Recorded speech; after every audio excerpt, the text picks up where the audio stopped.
Assalamualaikum warahmatullahi wabarakatuh. Selamat pagi Bapak dan Ibu peserta Diklat Manajemen Puskesmas SLRT. Salam sejahtera untuk kita semua. Alhamdulillah pada pagi ini kita bisa dipertemukan kembali di kelas Diklat Manajemen Puskesmas SLRT. Saya Syazza Alifa yang akan membersamai Bapak dan Ibu untuk mempelajari tentang pengenalan pemerlu pelayanan kesejahteraan sosial dan potensi dan sumber kesejahteraan sosial. Pada modul 4 mengenai PPKS dan PSKS ini, kita akan mempelajari 4 sub pokok bahasan, yaitu sub pokok masalah sosial, PPKS atau pemerlu pelayanan kesejahteraan sosial, PSKS atau potensi dan sumber kesejahteraan sosial, dan LKS, lembaga kesejahteraan sosial. Diharapkan setelah Bapak dan Ibu kita semua mempelajari mengenai modul ini, Bapak dan Ibu dapat memahami dan menjelaskan mengenai masalah sosial, PPKS, PSKS, dan lembaga kesejahteraan sosial. Bapak dan Ibu, kita akan langsung beranjak ke materi yang pertama, yaitu mengenai masalah sosial. Sebelumnya, Bapak dan Ibu, mungkin ada yang ingin berpendapat mengenai apa itu definisi dari masalah sosial? Ya, silakan Pak Andi. Ya, betul sekali, kita berikan apresiasi untuk Pak Andi. Ya, terima kasih Pak Andi atas jawabannya. Ya, selanjutnya mungkin ada yang ingin berpendapat lagi? Ya, silakan Bu Rina. Ya, betul, kita berikan apresiasi lagi untuk Bu Rina. Ya, tadi Bu Rina dan Pak Andi sudah menyampaikan mengenai apa itu definisi masalah sosial. Tadi yang sudah disampaikan oleh Bu Rina dan juga Pak Andi, betul, bahwa masalah sosial ini adalah kesenjangan antara situasi yang ada saat ini dengan situasi yang idealnya atau situasi yang seharusnya. Nah, masalah sosial ini terdiri dari beberapa kriteria, yaitu masalah sosial dapat dikategorikan sebagai masalah sosial jika masalah tersebut berinteraktif atau berhubungan dengan masalah lainnya. Kemudian masalah itu dialami oleh banyak orang. Kemudian masalah itu mendapatkan konsensus dari masyarakat bahwa memerlukan pemecahan masalah yang bersifatnya kolektif. Bapak Ibu, masalah sosial ini ternyata dibagi menjadi 2 jenis, yaitu masalah sosial konvensional dan masalah sosial kontemporer. Perbedaannya adalah masalah sosial yang konvensional ini tidak terpengaruh oleh kemajuan teknologi atau perubahan masyarakat. Nah, tetapi sebaliknya, masalah sosial kontemporer itu masalah sosial yang terjadi akibat dampak pembangunan atau kebijakan politik. Nah, contohnya misalnya masalah sosial kontemporer ini misalnya adanya korban akibat kerusuhan massa, kemudian korban penyalahgunaan nafza. Sementara contoh dari masalah konvensional misalnya seperti masalah kecacatan. Bapak dan Ibu, kita akan berlanjut kepada materi yang kedua, sub pokok mengenai PPKS atau pemerlu pelayanan kesejahteraan sosial.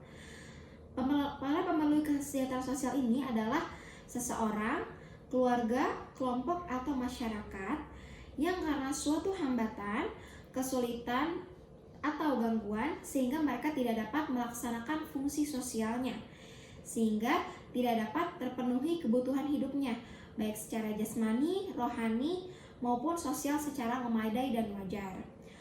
Untuk lebih memahami mengenai materi PPKS ini, kita akan menonton video. Silakan Bapak dan Ibu menonton. Kita akan menonton 2 video mengenai anak balita terlantar dan juga mengenai korban penyalahgunaan nafza.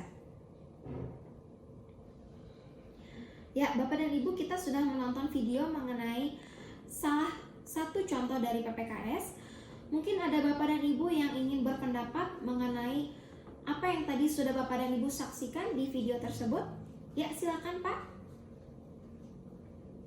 Ya, terima kasih, kita beri apresiasi untuk Pak Imron. Ya, selanjutnya mungkin ada yang ingin berpendapat lagi. Ya, Pak Tono, silakan. Ya, terima kasih Pak Tono atas masukannya.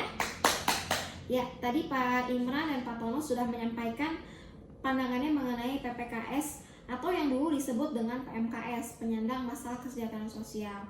Jadi memang PPKS ini memang mereka yang tidak dapat memenuhi kebutuhan hidupnya karena adanya kesulitan atau hambatan. Nah, kesulitan dan hambatan ini bisa berupa kemiskinan, kecacatan, ketunaan, ketelantaran, dan lain-lain. PPKS ini terbagi menjadi 26 jenis. Nah, yang tadi sudah kita saksikan di video itu adalah anak balita terlantar dan korban penyalahgunaan nafsa.